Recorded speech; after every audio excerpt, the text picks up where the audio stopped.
Hello students, so last lecture में हम लोगों ने saturated, unsaturated and super saturated solutions के बारे में जाना था और इस लेक्चर में हम लोग क्रिस्टलाइजेशन इस प्रोसेस के बारे में जानने वाले हैं। ठीक है, देखिए ये जो क्रिस्टलाइजेशन प्रोसेस है इसको आप लोग as a separation method and as a purification method दोनों तरीके से यूज कर सकते हो। बाकी मिक्सचर को सेपरेट करने के लिए तो हम लोग बहुत सारी टेक्निक ऑलरेडी सीख चुके हैं, जिनमें सबसे पहले हम लोगों ने इवेपोरेशन पढ़ा, उसके बाद हम लोगों ने सेंट्रीफ्यूगेशन पढ़ा, फिर हम लोगों ने सब्लिमेशन पढ़ा, उसके बाद क्रोमेटोग्राफी पढ़ा, फिर सिंपल डिस्टिलेशन, फिर फ्रैक्शनल डिस्टिलेशन।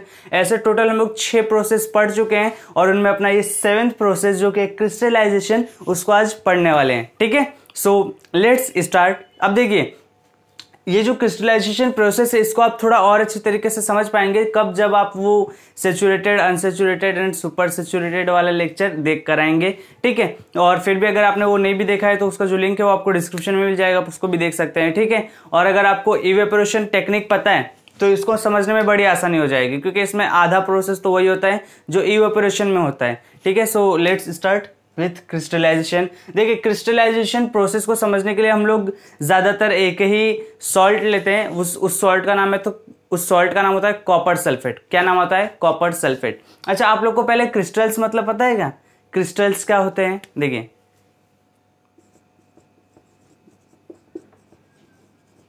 क्रिस्टल्स, ये आप लोगों ने सुना रहेगा। सो क्रिस्टल्स क्या होते हैं? क्रिस्टल्स सॉलिड फॉर्म में होते हैं। क्रिस्टल्स क्या होते हैं? क्रिस्टल्स सॉलिड होते हैं। और ये सॉलिड कैसे होते हैं? तो इनमें शाइननेस होता है।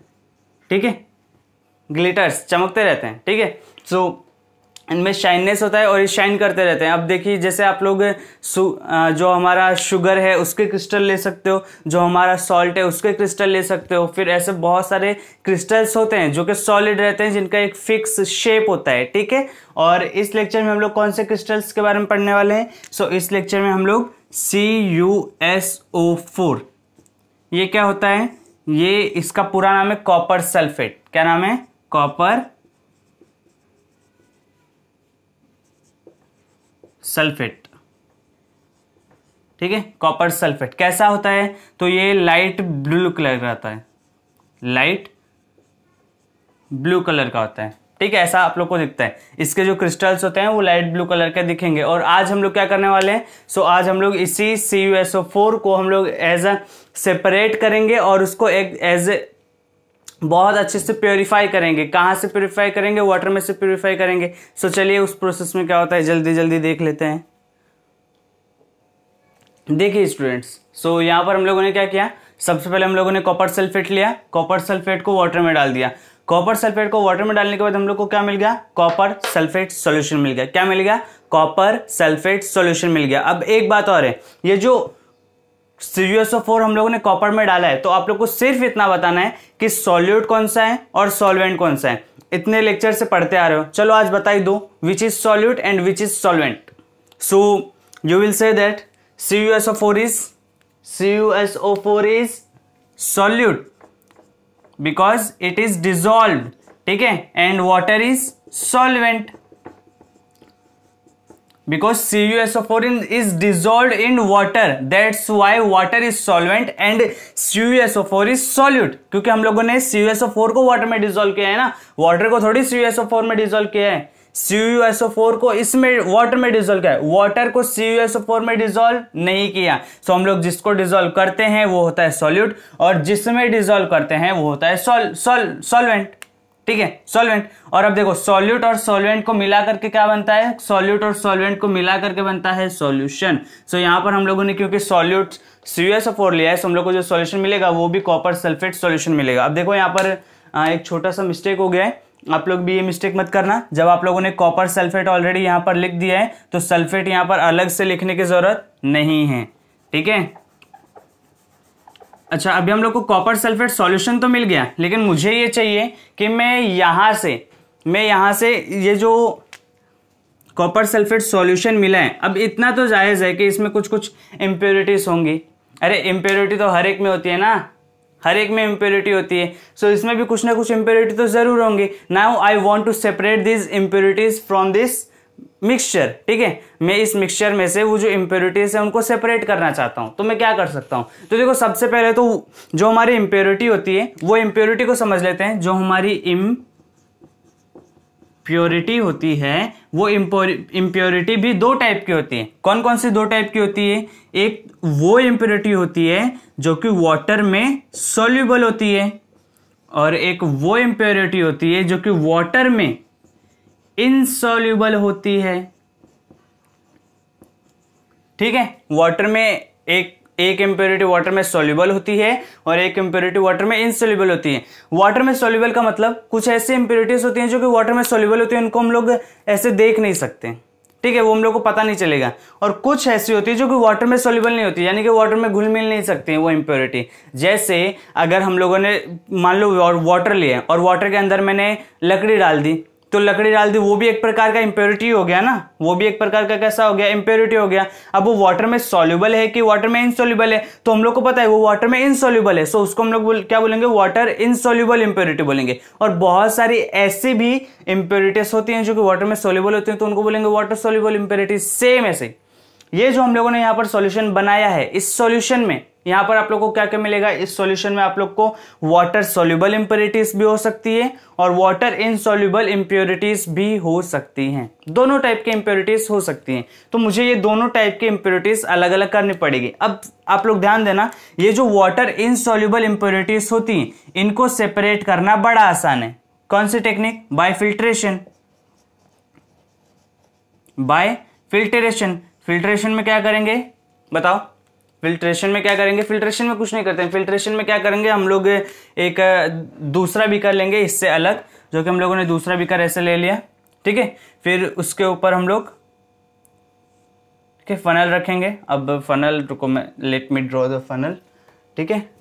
सो उसके बाद हम लोग क्या रखेंगे? उसके बाद हम लोग फनल रखेंगे। अब देखो हम लोग फनल, मान लो उसको ऐसा पकड़ के भी रख सकते हैं, या तो वो स्टैंड आता है उसको पकड़ने के लिए, उसका भी यूज हम लोग कर सकते हैं,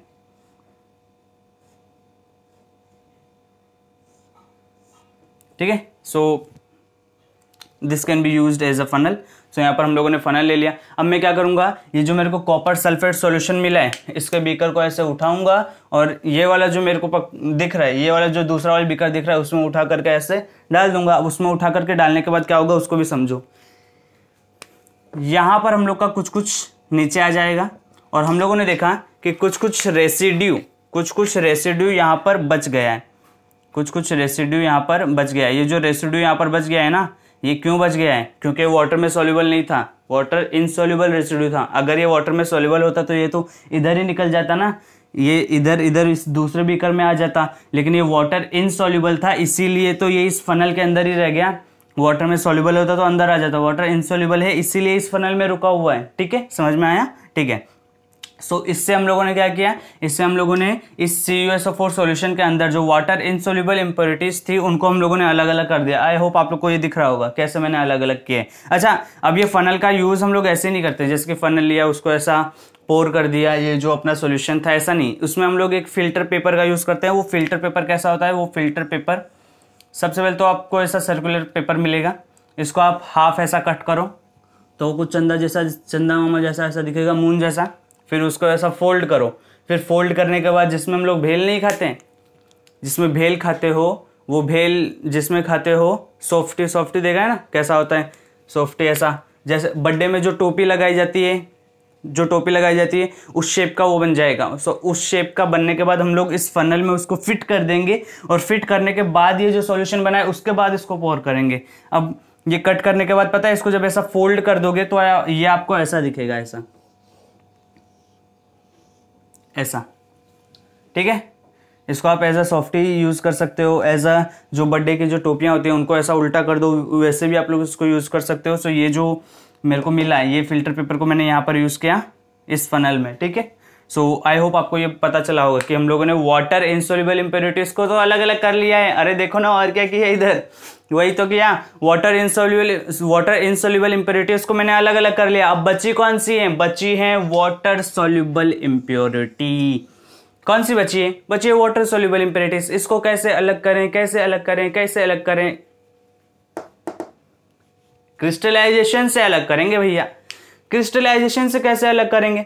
अब देखो, ये वाटर इनसॉल्युबल इम्प्योरिटीज उसको हटा दो, वो तो हम लोगों ने अलग अलग कर दी। इसके अंदर ये जो इम्प्योरिटीज है ये वाली, इसके अंदर कुछ, इसके अंदर क्या क्या है? इसके अंदर देखो, इसके अंदर अपना वाटर है, इसके अंदर अपना CuSO4 है, और क्या है? और क्या है? इसके अंदर अपना वाटर सॉल्युबल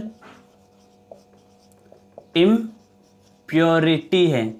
मैं चाहता क्या हूं? मुझे चाहिए, मैंने जो CuSO4 का मिक्सचर बनाया, CuSO4 का मिक्सचर बनाया, CuSO4 के मिक्सचर में से मैं CuSO4 को वापस अलग करना चाहता हूं, वापस अलग करना चाहता हूं। जब मेरे को अलग ही करना था तो मैंने बनाया क्यों? तो देखिए, ये हम लोग ने एक मिक्सचर बनाया और इसको सेपरेट करने के लिए कुछ कुछ टेक्निक तो सीखनी पड़ेगी ना, वही तो सीख रहे हैं इतने दिनों से। सो यही क्रिस्टलाइजेशन हम लोग इसमें यूज करेंगे। सो देखो, वाटर है और वाटर सॉल्युबल इम्प्योरिटीज है, और उसमें से मेरे को CuSO4 चाहिए, जिसके लिए हम लोग क्रिस्टलाइजेशन प्रोसेस यूज करेंगे। इसको कैसे यूज करेंगे चलिए देख लेते हैं। सो देखिए स्टूडेंट्स, ये हमारा क्या है? ये हमारा CuSO4 सॉल्यूशन है। क्या है? CuSO4 solution.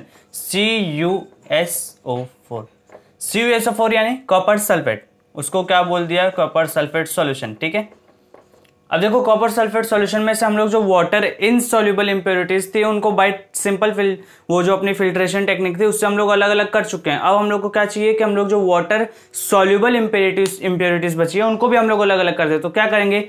बीकर को, उस बीकर को लिया जो इधर पहले था, उसको पकड़ा और इसको स्टैंड पर रख दिया और नीचे से बर्नर ऑन कर दिया। बर्नर क्यों ऑन किया? सो उसको समझो। देखो, बर्नर इसलिए ऑन किया है क्योंकि इसमें क्या क्या है? इसमें वाटर है, वाटर के साथ वाटर सॉल्युबल इंप्योरिटीज भी है, और क्या है? CuSO4 सॉल्यूशन है। सो देखो, अब हम लोग क्या करेंगे? अब ये जो CuSO4 रहेगा, ये जो CuSO4 रहेगा, इसको हीट करने से ये इस सॉल्यूशन में बहुत अच्छी तरीके से घुल मिल जाएगा। क्योंकि जब हम लोग हीट करेंगे, तो देखो हीट करने से क्या होता है? मान लो ये वाटर के क्या है? मॉलिक्यूल्स हैं। एक मिनट, ठीक है, मान लो ये क्या है? वाटर के मॉलिक्यूल्स है। अब ये वाटर के मॉलिक्यूल्स के बीच में मैं किसको बैठा रहा हूं? ये वाटर के मॉलिक्यूल्स के बीच में मैं अपना जो कॉपर सल्फेट है ना, उसके जो क्रिस्टल्स है ना, कॉपर सल्फेट के जो कंपोनेंट्स हैं उसको बैठा रहा हूं। अब जैसे ही मैं इसको हीट करूंगा, जैसे ही मैं इसको हीट करूंगा, सो क्या होगा? हीट करने के बाद क्या होगा? इनका बीच का जो डिस्टेंस है वो बढ़ जाएगा, इनके बीच का डिस्टेंस बढ़ जाएगा, और इनके बीच का डिस्टेंस बढ़ने से ये जो कॉपर सल्फेट ये जो कॉपर सल्फेट था, इसको बैठने के लिए अच्छे से जगह मिल जाएगी। सो ये अच्छे से उसमें घुल मिल जाएगा। अच्छा, अच्छे से घुल मिल जाएगा। उसके बाद क्या होगा? उसके बाद का प्रोसेस समझो। उसके बाद क्या करेंगे? हीट करने के कुछ देर बाद हम लोग पूरा हीट नहीं करेंगे, हम लोग यहाँ पर एक्चुअल में करके आ रहे हैं, वाटर को इवेपोरेट करा रहे हैं। क्या करा रहे हैं? वाटर को इवेपोरेट करा रहे हैं। इवेपोरेट कराने के बाद ये ऐसा कुछ हो जाएगा, और इवेपोरेट इतना भी नहीं कराएंगे कि उसमें सारा वाटर ही निकल जाए, क्योंकि अगर सारा वाटर ही निकल जाएगा तो वो तो अपने इवेपोरेशन जैसी प्रोसेस हो जाएगी ना। क्योंकि इवेपोरेशन प्रोसेस में हम लोग क्या करते हैं? ये जो कॉपर सल्फेट सॉल्यूशन में से हम लोग को कॉपर सल्फेट को अलग अलग करना है, ये हम लोग इवेपोरेशन से भी कर सकते हैं। लेकिन इवेपोरेशन क्यों यूज नहीं कर रहे हैं? वो इसलिए यूज नहीं कर रहे हैं क्योंकि अगर हम लोग इवेपोरेशन से यूज करेंगे तो उसमें पूरा वाटर उड़ जाएगा, और हम लोग को नीचे सिर्फ क्या बच जाएगा? सिर्फ कॉपर सल्फेट बच जाएगा। पूरा वाटर उड़ जाएगा और सिर्फ कॉपर सल्फेट बच जाएगा। ठीक है, ऐसा होगा। और ऐसा होने से कॉपर सल्फेट में जो इंप्योरिटीज हैं वो भी रह जाएंगी। ठीक है, और वो इंप्योरिटीज हम लोग को नहीं चाहिए, इसलिए हम लोग क्रिस्टलाइजेशन यूज कर रहे हैं। बाकी बस ये क्रिस्टलाइजेशन आप लोग एक बार समझ लीजिए, फिर इवेपोरेशन और क्रिस्टलाइजेशन में क्या डिफरेंस है वो भी मैं आपको बता दूंगा। ठीक है, सो ऐसा होगा। उसके बाद क्या करेंगे? उसके बाद हम लोग इसको वापस कूल करेंगे। क्या करेंगे? वापस कूल करेंगे। अब कूल करने के बाद क्या करेंगे? ये कूल हो जाएगा। अब कूल होने के बाद क्या होगा? देखो, मान लो ये दो मॉलिक्यूल हैं, ये दो मॉलिक्यूल हैं किसके? वाटर के। When I will heat these molecules, so this molecule will separate out by a big distance, मतलब कि इनके बीच का जो डिस्टेंस जो है वो बढ़ जाएगा, इतना हो जाएगा। और जैसे ही मैं इनको कूल करूंगा, ठंडा करूंगा, वैसे इनके बीच का जो डिस्टेंस है वो वापस कम हो जाएगा। समझो, इसको समझो। ये वाटर के मॉलिक्यूल्स पहले इतने थे, जैसे मैं हीट करूंगा इतने हो जाएंगे, और जैसे ही मैं कूल करने लगूंगा वापस इतने हो जाएंगे। सो जब मैं इनको कूल करने लगूंगा उसके बाद क्या होगा? जब ये और पास पास आ जाएंगे ना, जब मैं इनको कूल करने लगूंगा, सो कूल करने लगूंगा तो क्या होगा? तो ये जो क्रिस्टल्स थे, ये वाटर इनके बीच, अब इनके पहले इनके बीच में आ गए थे, दो वाटर मॉलिक्यूल्स के बीच में आ गए थे, लेकिन अभी वाटर क्या करेगा? इनको निकाल देगा। निकल जाओ तुम लोग। ठीक है, ऐसा समझे? ऐसा होगा। ये वाली प्रोसेस होगी क्रिस्टलाइजेशन में। ठीक है, बोलिए ये समझ में है, ऐसा होने वाला है। ठीक है, आई होप आपको ये समझा होगा। अब देखो इसको आगे समझते हैं, आगे क्या होगा। इतना था कॉपर सल्फेट सॉल्यूशन, मैंने हीट किया, क्या किया, हीट किया, देखो इधर दिख रहा है ना, हीट किया। हीट करने के बाद क्या हुआ, ये वाटर इसके अंदर जितना भी वाटर था उसमें से मैंने सारा वाटर इवेपोरेट नहीं करा है, कुछ, ठीक है, और बाकी अभी इसमें वाटर है। अब इतना आने के बाद जब मेरे पास इतना वाटर बचेगा, उसके बाद मैं क्या करूंगा, उसके बाद में ये जो मेरे पास आया है इसको मैं क्या करूंगा, इसको मैं कूल करूंगा। अब कूल करने के लिए कहीं पर रखने की जरूरत नहीं है, ठीक है, उसको ऐसे ही छोड़ दोगे तो भी वो कूल हो जाएगा। ठीक है, सो उसके बाद क्या होगा, पता है, उसके बाद ये जो वाटर सॉल्युबल इंप्योरिटीज थी वो वाटर सॉल्युबल इंप्योरिटीज वाटर के साथ ही रह जाएंगी और जो कॉपर सल्फेट के क्रिस्टल्स हम लोग को मिल जाएंगे, कॉपर सल्फेट के क्रिस्टल्स हम लोग को मिल जाएंगे। इसके बाद पता है क्या होगा, ये जो कॉपर सल्फेट के क्रिस्टल्स रहेंगे ना, वाटर तो अलग हो जाएगा और कॉपर सल्फेट के सिर्फ हम लोग को क्रिस्टल बचेंगे। कब, आफ्टर कूलिंग। समझ में आया, ये प्रोसेस होती है। ठीक है, मैं एक बार इसको फिर से दोहरा देता हूं, पूरा स्टार्टिंग में क्या क्या कैसे कैसे हुआ। तो देखो हम लोगों ने क्या किया, हम लोगों ने पहले तो कॉपर सल्फेट सॉल्यूशन लिया। उस कॉपर सल्फेट सॉल्यूशन में कुछ वाटर सॉल्युबल इंप्योरिटीज थी, कुछ वाटर इनसॉल्युबल इंप्योरिटीज थी। वाटर इनसॉल्युबल इंप्योरिटीज को सेपरेट करने के लिए हम लोगों ने क्या किया, फिल्ट्रेशन टेक्निक यूज किया, जिसमें हम लोगों ने फनल लिया, फनल के ऊपर फिल्टर पेपर रखा और सिंपल सा CuSO4 के सॉल्यूशन को उसमें पोर कर दिया। फिर उसमें जो वाटर इनसॉल्युबल इंप्योरिटीज थी वो तो हम लोग को पहले ही बाहर निकल गई। अब हम लोग के पास क्या बचा, अब हम लोग के पास कॉपर सल्फेट सॉल्यूशन बचा, जिसमें वाटर है, वाटर सॉल्युबल इंप्योरिटीज है और कॉपर सल्फेट है। ठीक है, हम लोग को चाहिए कि हम लोग कॉपर सल्फेट सॉल्यूशन को अलग अलग कर लें, यानी कि कॉपर सल्फेट को अलग कर लें और वाटर सॉल्युबल इंप्योरिटीज और जो वाटर है उनको अलग अलग कर लें। सो हम लोग क्या करेंगे, इसको हीट करेंगे। कितना हीट करेंगे, ज्यादा हीट नहीं करेंगे, हम लोग को पूरा ड्राई नहीं करना है। पूरा ड्राई किस में करते हैं, इवेपोरेशन टेक्निक में करते हैं, लेकिन इसमें पूरा ड्राई नहीं करेंगे, इसमें कुछ वाटर का जो क्वांटिटी है वो बच जाएगा। ठीक है, वो बचने के बाद क्या करेंगे, हीट करने के बाद उसको ऐसा कूल करेंगे। क्या करेंगे, कूल करेंगे। कूल करने से क्या होगा, कूल करने से होगा ये, जब हम लोग हीट कर रहे थे तो 2 वाटर के मॉलिक्यूल स्टार्टिंग में ऐसे थे, हीट करने के बाद क्या हुआ, उनके बीच का जो डिस्टेंस है वो बढ़ गया, तो जो CuSO4 के जो ये थे ना, CuSO4 के जो कंपोनेंट्स है वो दोनों वाटर मॉलिक्यूल के बीच में आ जाएंगे और फिर हम लोग उसको कूल करेंगे। कूल करने के बाद क्या होगा, जो 2 मॉलिक्यूल्स थे उनके बीच का जो डिस्टेंस है वो कम हो जाएगा। कम होने के बाद क्या होगा, जो ये CuSO4 के क्रिस्टल वाटर के बीच में आया था ना, वाटर बोलेगा चल निकल, चले जा, अभी चले जा, ऐसा समझे। तो ये वाली प्रोसेस होगी कि अभी तू निकल जा, बहुत देर हो गई तेरे को इधर बैठे हुए। ठीक है, सो CuSO4 को निकाल देगा। सो यहाँ पर हम लोग को क्या मिल जाएगा, यहाँ पर हम लोग को CuSO4 के जो क्रिस्टल्स हैं वो अलग मिल जाएंगे और जो वाटर है वो अलग मिल जाएगा।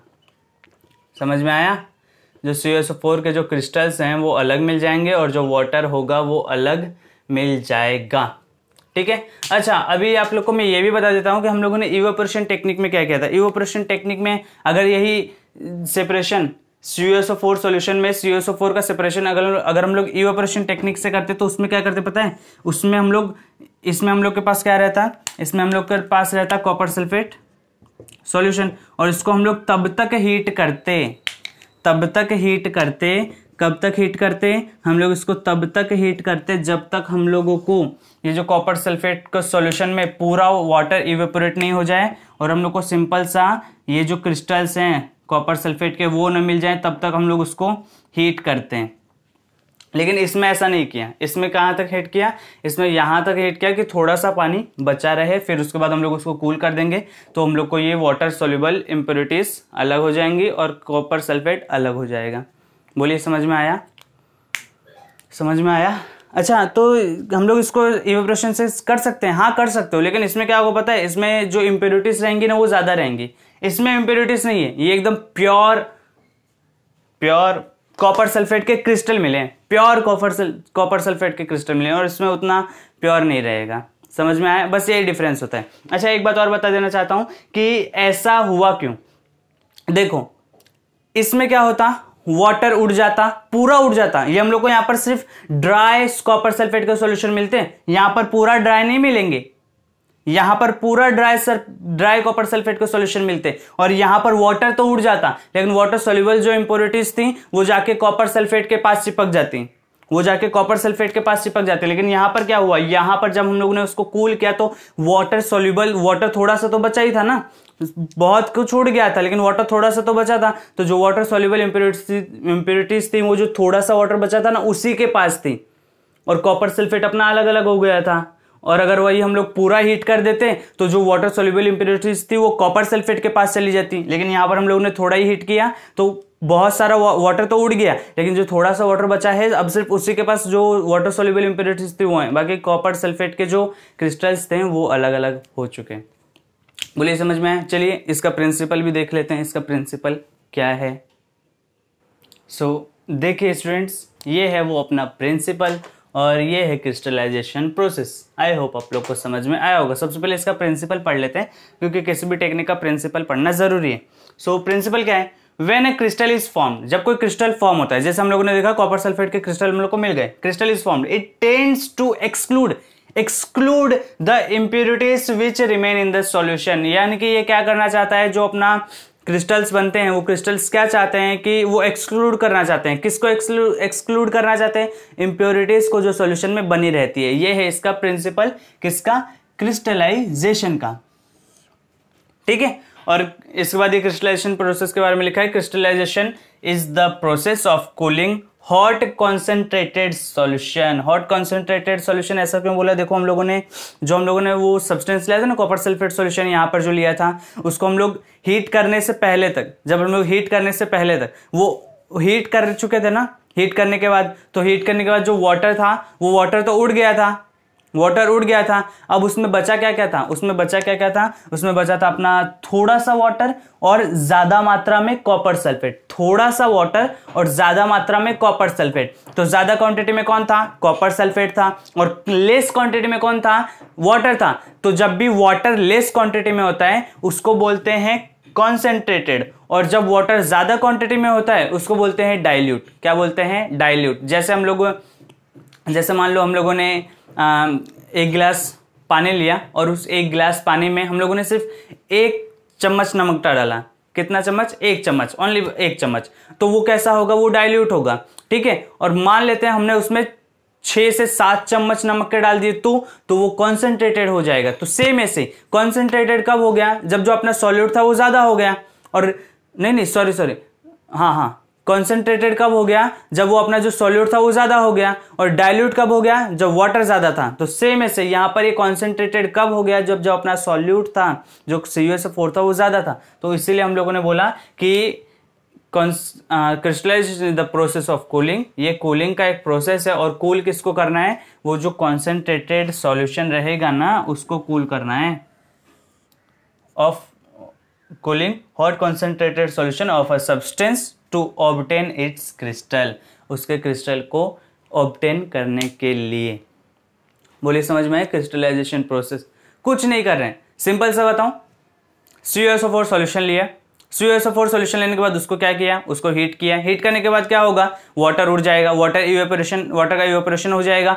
लेकिन उसमें सारे वाटर का इवेपोरेशन नहीं कराना है, कुछ वाटर उसी में रखना है। उसी में रखने के बाद क्या करेंगे? जो हॉट कंसंट्रेटेड सॉल्यूशन था उसको कूल करेंगे। कूल करने के बाद क्या होगा? जो वाटर थोड़ा सा बचा था, क्योंकि बहुत मात्रा में हम लोगों ने वाटर इवेपोरेट करा दिया है, अब उसमें फिर भी वाटर बचा है, तो वाटर जो था उसमें वाटर सॉल्युबल इंप्योरिटीज भी थी। अब उसके बाद हम लोग क्या करेंगे? उसके बाद हम लोग कूल करेंगे, और कूल करने से हम लोग को CuSO4 के क्रिस्टल मिल जाएंगे। सो इसका मतलब हम लोगों ने जो ये क्या था, जो हम लोग का CuSO4 सॉल्यूशन था उसमें हम लोग ने CuSO4 को अलग, जो वाटर था अलग, दोनों को अलग अलग कर लिया। यानी कि हम लोगों ने इसको एज अ सेपरेशन मेथड भी यूज कर लिया, और हम लोगों को CuSO4 का प्योर क्रिस्टल्स भी मिल गया। सो हम लोगों ने इसको एज अ प्योरिफिकेशन मेथड भी यूज कर लिया है। आई होप आप लोग को ये क्रिस्टलाइजेशन प्रोसेस समझ में आया होगा। So thank you so much मेरे साथ यहाँ तक बने रहने के लिए। अगर आप यहाँ तक पहुँचे हैं तो वीडियो को लाइक करिएगा, चैनल को सब्सक्राइब किए बगैर यहाँ से मत जाना। ठीक है, मिलते हैं नेक्स्ट वीडियो लेक्चर में। Thank you so much.